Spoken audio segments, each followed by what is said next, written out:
WandaVision is the first of many upcoming shows produced by Marvel and Disney Plus, starring Elizabeth Olsen and Paul Bettany reprising their roles as Wanda Maximoff and Vision from the MCU.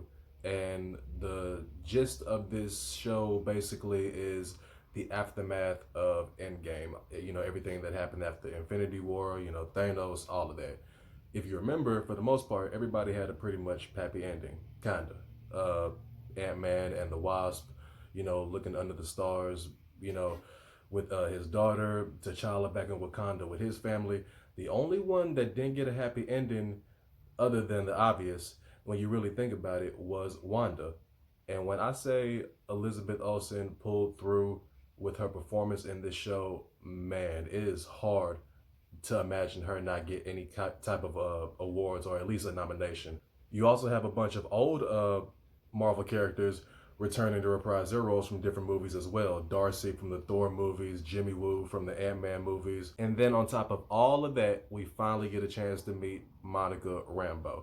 If you're not familiar who that is, it's the girl from the first Captain Marvel movie. And yeah, man, I freaking love this girl. Like, seriously, she is honestly damn near the best thing about this show. I love her attitude. She has charisma.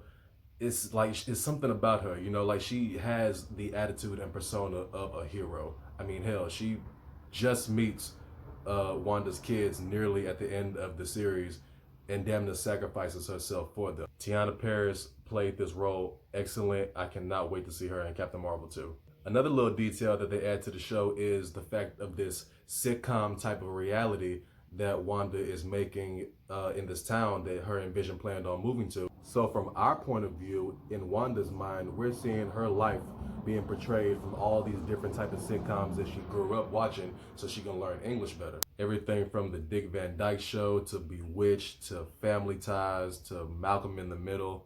The action is cool. Everybody's performances are amazing for the most part.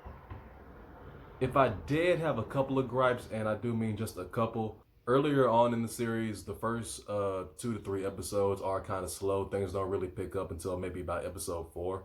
Also, I hate Director Dickhead. He's a stupid villain. He has absolutely no type of motive.